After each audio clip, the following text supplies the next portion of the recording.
तीर जिंदा रखो, हार जाओ चाहे ज़िंदगी में, सब कुछ फिर से जीतने की उम्मीद जिंदा रखो। Hello friends, Radhe Radhe, welcome to my new blog. कैसे हैं आप लोग?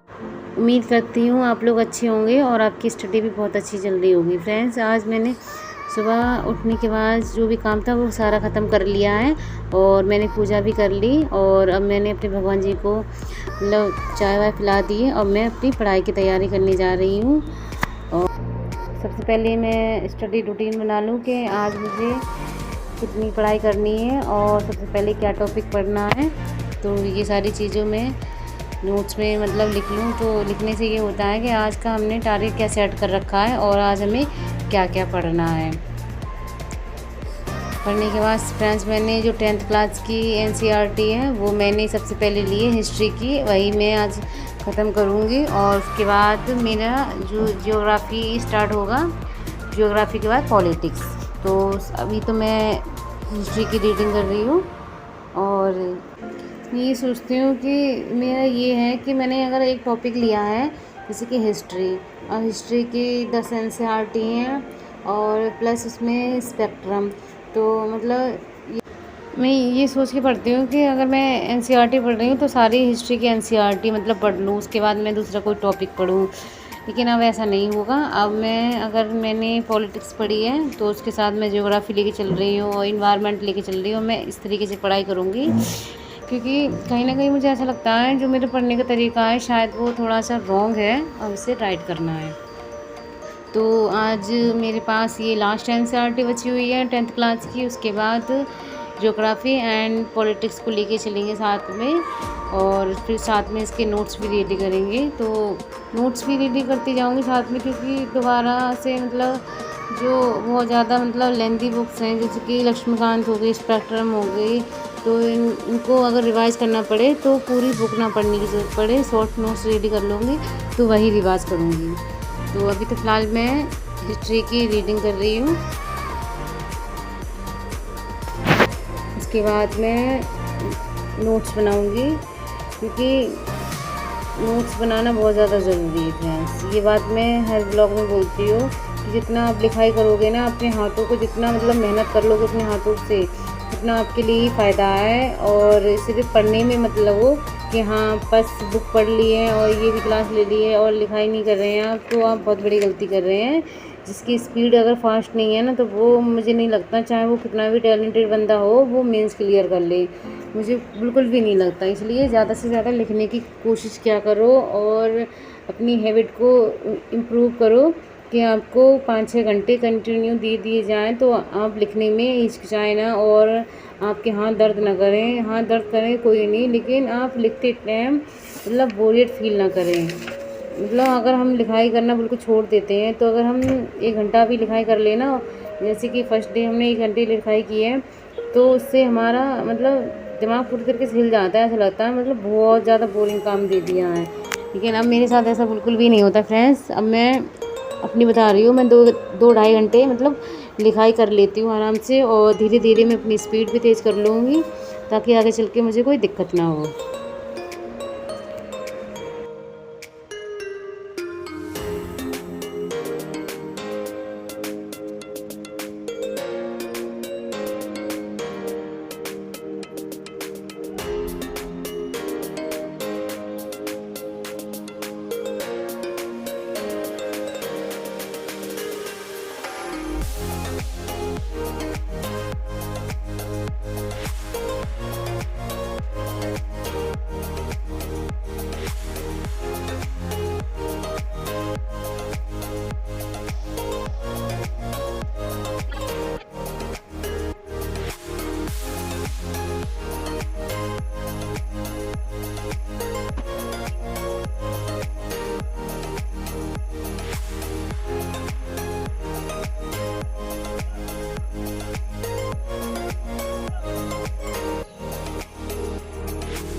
पढ़ती हुई फ्रेंड काफ़ी टाइम हो चुका है और मुझे बहुत तेज़ भूख भी लगी है। अब मैं सोच रही हूँ मैं खाना खा लूँ और खाना खाने के बाद फिर मैं नोट्स रेडी करूँगी। पढ़ाई के साथ साथ फ्रेंड्स अपना ध्यान भी रखना चाहिए। बहुत सारे एस्पिरेंट हैं जो मतलब खाने पीने का ध्यान नहीं रखते हैं और फिर वो मतलब कमज़ोर हो जाते हैं, वीकनेस उन्हें फील होने लगती है, तो बीमार पड़ जाते हैं। इसलिए पढ़ाई के साथ साथ खुद का ध्यान भी रखना बहुत ज़्यादा ज़रूरी है। अगर आप बीमार पड़ जाएंगे तो आपका ही नुकसान होगा और आपकी पढ़ाई डिस्टर्ब हो जाएगी। इसलिए अपना ध्यान रखना बहुत ज़्यादा ज़रूरी है। इसलिए खाने पीने का ज़्यादा से ज़्यादा ध्यान रखें आप लोग। खाना खाने के बाद फ्रेंड्स मैं अपने नोट्स रेडी करने लगी हूँ और नोट्स रेडी करने के बाद मैं सेट की क्लास लूँगी। सेट की क्लास लेने के बाद मुझे मैपिंग भी करनी है फ्रेंड एंड उसके बाद मुझे करंट अफेयर्स भी पढ़ना है। तो ये सारे टॉपिक को आज लेके चल रही हूँ मैं। तो अब हम बढ़ते हैं आगे। फ़िलहाल तो अभी नोट्स रेडी कर रही हूँ।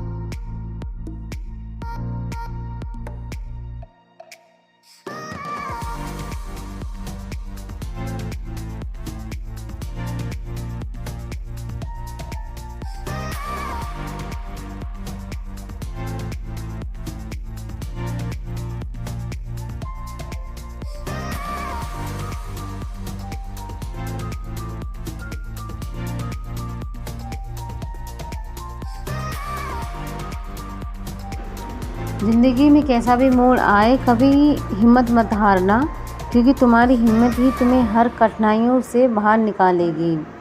फ्रेंड्स, लाइफ में अगर कभी भी आपको ऐसा फील हो कि हमारी ज़िंदगी में बहुत सारी प्रॉब्लम है और हम इनसे कैसे बाहर निकलें, सबसे पहले तो आप ये सोचें कि टेंशन प्रॉब्लम्स हर किसी की लाइफ में होती है, ये नॉर्मल बात है।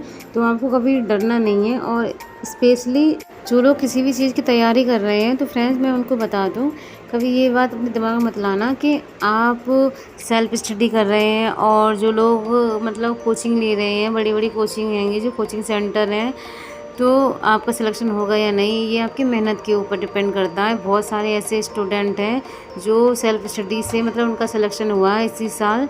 तो ये बात अपने दिमाग में मत लेके आया करो फ्रेंड्स कि मैं कोचिंग नहीं कर रहा हूँ और मैं सेल्फ स्टडी कर रहा हूँ। जो लोग सेल्फ स्टडी करने की हिम्मत रखते हैं ना, तो उनका सिलेक्शन तो 100% होता है, क्योंकि उन्हें अपनी मेहनत पे भरोसा होता है। तो आप हमेशा मेहनत करते रहिएगा और ख़ुद के ऊपर भरोसा करना बहुत ज़्यादा ज़रूरी है, क्योंकि फ्रेंड्स अगर आप खुद पे भरोसा करेंगे ना तो आप ज़िंदगी का हर एग्ज़ाम क्लियर कर लेंगे। बस आपको खुद के ऊपर कॉन्फिडेंस होना चाहिए। फ्रेंड्स, अगर आपको मेरी वीडियो अच्छी लगी हो तो प्लीज़ मेरी वीडियो को लाइक करें एंड चैनल को सब्सक्राइब करें। अब हम मिलते हैं अपने अगले ब्लॉग में और तब तक आप अपना ध्यान रखना, अपनी पढ़ाई अच्छे से करते रहना।